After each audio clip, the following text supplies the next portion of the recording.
بسم اللہ الرحمن الرحیم۔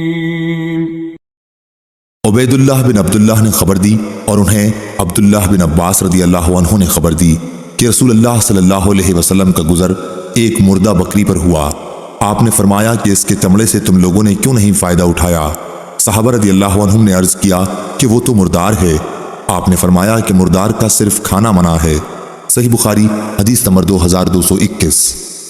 لیث نے بیان کیا، ان سے ابن شہاب نے، ان سے ابن مسیب نے، اور انہوں نے ابو ہریرہ رضی اللہ عنہ کو یہ فرماتے سنا کہ رسول اللہ صلی اللہ علیہ وسلم نے فرمایا، اس ذات کی قسم جس کے ہاتھ میں میری جان ہے، وہ زمانہ آنے والا ہے جب ابن مریم عیسیٰ علیہ السلام تم میں ایک عادل اور منصف حاکم کی حیثیت سے اتریں گے۔ وہ صلیب کو توڑ ڈالیں گے، سوروں کو مار ڈالیں گے اور جزیہ کو ختم کر دیں گے۔ اس وقت مال کی اتنی زیادتی ہوگی کہ کوئی لینے والا نہ رہے گا۔ صحیح بخاری حدیث نمبر 2222۔ طاؤس نے خبر دی، انہوں نے ابن عباس رضی اللہ عنہ سے سنا، آپ فرماتے تھے کہ عمر رضی اللہ عنہ کو معلوم ہوا کہ فلاں شخص نے شراب فروخت کی ہے، تو آپ نے فرمایا کہ اسے اللہ تعالیٰ تباہ و برباد کر دے۔ کیا اسے معلوم نہیں کہ رسول اللہ صلی اللہ علیہ وسلم نے فرمایا تھا، اللہ تعالیٰ یہود کو برباد کرے کہ چربی ان پر حرام کی گئی تھی، لیکن ان لوگوں نے اسے پگھلا کر فروخت کیا۔ صحیح بخاری حدیث نمبر 2223۔ یونس نے خبر دی، انہیں ابن شہاب نے، کہ میں نے سعید بن مسیب سے سنا، انہوں نے ابو ہریرہ رضی اللہ عنہ سے، کہ رسول اللہ صلی اللہ علیہ وسلم نے فرمایا، اللہ یہودیوں کو تباہ کرے، ظالموں پر چربی حرام کر دی گئی تھی، لیکن انہوں نے اسے بیچ کر اس کی قیمت کھائی۔ صحیح بخاری حدیث نمبر 2224۔ عوف بن ابی حمید نے خبر دی، انہیں سعید بن ابی حسن نے کہا کہ میں ابن عباس رضی اللہ عنہ کی خدمت میں حاضر تھا کہ ایک شخص ان کے پاس آیا اور کہا کہ اے ابو عباس، میں ان لوگوں میں سے ہوں جن کی روزی اپنے ہاتھ کی صنعت پر موقوف ہے، اور میں یہ مورتیں بناتا ہوں۔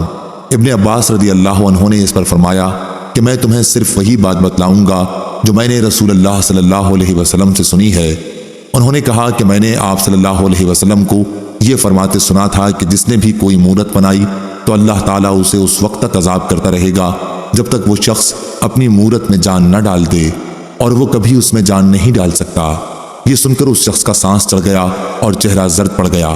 ابن عباس رضی اللہ عنہ نے فرمایا کہ افسوس، اگر تم مورتیں بنانا ہی چاہتے ہو تو ان درختوں کی اور ہر اس چیز کی جس میں جان نہیں ہے مورتیں بنا سکتے ہو۔ ابو عبداللہ امام بخاری نے کہا کہ سعید بن ابی عروبہ نے نضر بن انس سے صرف یہی ایک حدیث سنی ہے۔ صحیح بخاری حدیث نمبر 2225۔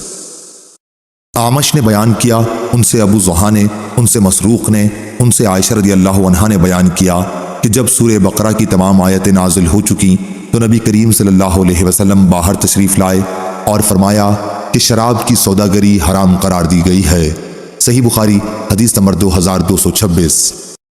یحییٰ بن سلیم نے بیان کیا، ان سے اسماعیل بن امیہ نے، ان سے سعید بن ابی سعید نے، اور ان سے ابو ہریرہ رضی اللہ عنہ نے کہ رسول اللہ صلی اللہ علیہ وسلم نے فرمایا، اللہ تعالیٰ کا ارشاد ہے کہ 3 طرح کے لوگ ایسے ہوں گے جن کا قیامت کے دن میں مدعی بنوں گا۔ ایک وہ شخص جس نے میرے نام پر عہد کیا اور وہ توڑ دیا، وہ شخص جس نے کسی آزاد انسان کو بیچ کر اس کی قیمت کھائی، اور وہ شخص جس نے کوئی مزدور اجرت پر رکھا، اس سے پوری طرح کام لیا لیکن اس کی مزدوری نہیں دی۔ صحیح بخاری حدیث نمبر 2227۔ حماد بن زید نے بیان کیا، ان سے ثابت نے، ان سے انس رضی اللہ عنہ نے بیان کیا کہ قیدیوں میں حضرت صفیہ رضی اللہ عنہا بھی تھیں۔ پہلے تو وہ وحیہ کلبی رضی اللہ عنہ کو ملی، پھر نبی کریم صلی اللہ علیہ وسلم کے نکاح میں آئیں۔ صحیح بخاری حدیث نمبر 2228۔ ابن محیرز نے خبر دی، اور انہیں ابو سعید خدری رضی اللہ عنہ نے خبر دی کہ وہ نبی کریم صلی اللہ علیہ وسلم کی خدمت میں حاضر تھے۔ ایک انصاری صحابی نے نبی کریم صلی اللہ علیہ وسلم سے پوچھا کہ یا رسول اللہ، لڑائی میں ہم لونڈیوں کے پاس جمع کے لیے جاتے ہیں، ہمارا ارادہ انہیں بیچنے کا بھی ہوتا ہے، تو آپ عزل کر لینے کے متعلق کیا فرماتے ہیں؟ اس پر آپ صلی اللہ علیہ وسلم نے فرمایا، اچھا تم لوگ ایسا کرتے ہو، اگر تم ایسا نہ کرو پھر بھی کوئی حرج نہیں، اس لیے کہ جس روح کی بھی پیدائش اللہ تعالیٰ نے قسمت میں لکھ دی ہے وہ پیدا ہو کر ہی رہے گی۔ صحیح بخاری حدیث نمبر 2229۔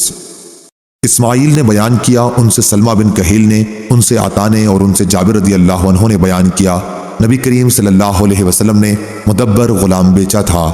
صحیح بخاری حدیث نمبر 2230۔